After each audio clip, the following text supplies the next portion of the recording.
Interest rates, I don't see them coming down anytime soon. To go back to affordability of 2016 and 19, prices would have to drop 39%. Interest rates would have to drop to 2.35%, and the average annual income would have to go up to $134,000 a year. The ability to be able to set appointments and pre-qualify at a high level is the money-making skill, not AI, not funnels.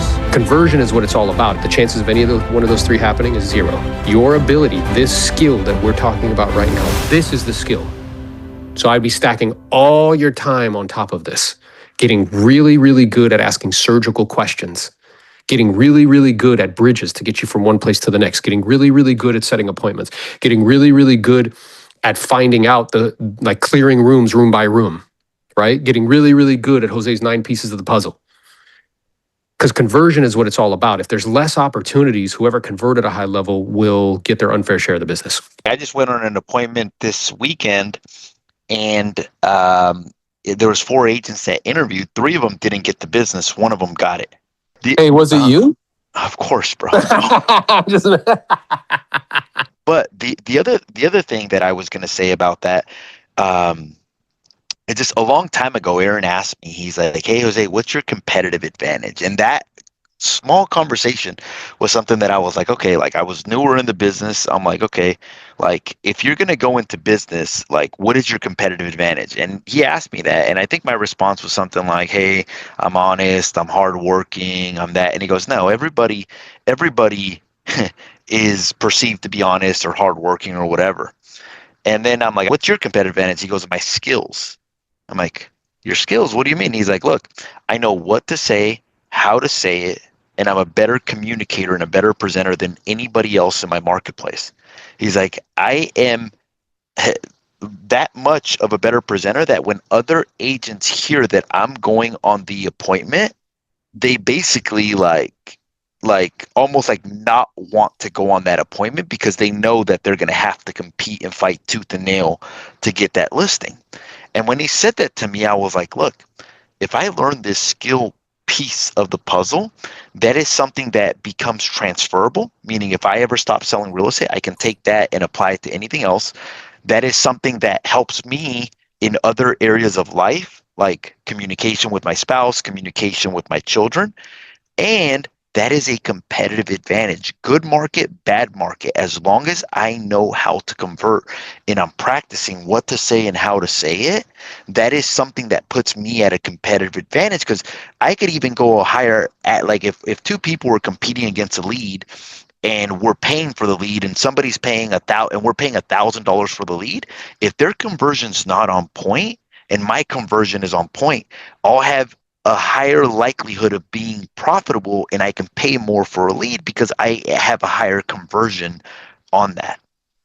So I would challenge people on this call, and I think that everybody is on this call for a reason, is to make that commitment for 2026. Decide and be like, look, what is my competitive advantage? Look, I'm going to make this my competitive advantage, and I'm going to make it so that when I go on appointments and people in my market realize that I'm going on appointments, they are gonna second guess if they want to go on that appointment or not. Internally give up, be like, I might as well not go, bro. You know what I'm saying? I did a live presentation last week, and this woman got up, walked right up to me, and she was like, hey, I'm like, hi.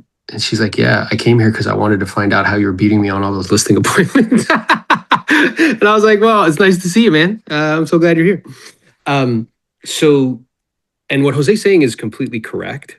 Your ability to be able to, eventually you're going to have to talk to somebody. You know what I'm saying? And, I think there's a lot of information swirling around right now. AI, funnels, media, Zillow. Like, dude, I'm telling you, if you don't know what to say and how to say it, the next 24, 36 months is going to be increasingly more difficult. If you don't know how to get price reductions, which is a presentation thing. If you don't know how to present offers that come in less than the asking price, that's a presentation thing. Yes? Those are the skills to be stacking time on top of. That's worth twice a day, 6 days a week for 3 years in a row. So when I made that decision to have skills be my competitive advantage, that's what I did. Twice a day, 6 days a week for 3 years in a row. And that allows me to be able to stand up in a room with 1,000 people, 5,000 people and role play live. Like, you should get yourself to that place where you want to go pro. And the only way to do that is to take practice seriously and then do the thing, basically. Because there's a lot of people that just like, oh, I'm practicing, watching all these videos, but then they don't do the thing. Yeah, and Ali just asked in the chat, he was like, well, he said he has a hard time being present. Like, how do I stay present in conversations? Well, the reason you have a hard time staying present is twofold. One is you're thinking about yourself, and two, you don't have the conversation internalized. So for that reason, you're constantly worrying about what you have to say. So the way I describe it to people is imagine like Hector, me and Hector are having a conversation. That's right, I can see all you guys. And I have a sheet of paper up as I'm speaking to Hector, and I'm reading from the sheet of paper. Is Hector going to feel like I'm connected with him? No way. He's going to be like, dude, it's no different than somebody holding their phone while they're talking to you. Yes? Like, bro, you're not paying attention to me. Well, we do that. We just do it invisibly because in our head, we don't have it dialed in. So we're constantly worried about what we're saying. Not only that, but if you don't have it, if you're not practicing, and the only way to do it is just to practice it and do it. Because if you're having, like, let's say 50 conversations with people a day, every time you're pitching the same thing over and over, it's going to get better. Every time you're role playing, it's going to get better if you consistently do it for an extended period of time. So all you're listening to is Aaron and I, maybe like at year 3 or 4, that's when I started seeing like some like, oh my God, I'm getting the hang of this, but I was doing it consistently for those 3 or 4 years. And before that, like I was just practicing. A lot of people give up at month 3. They're like, I'm not getting any results. A lot of people give up at month 6, people at year 1, you're at year 2. So it takes time to be able to get that conversion to where you need it to be, basically. And I'm glad that it does, because if it was easy, everybody would do it and the pay would drop dramatically. Let's go be great, team. Let's go. Let's grow. Peace. Later.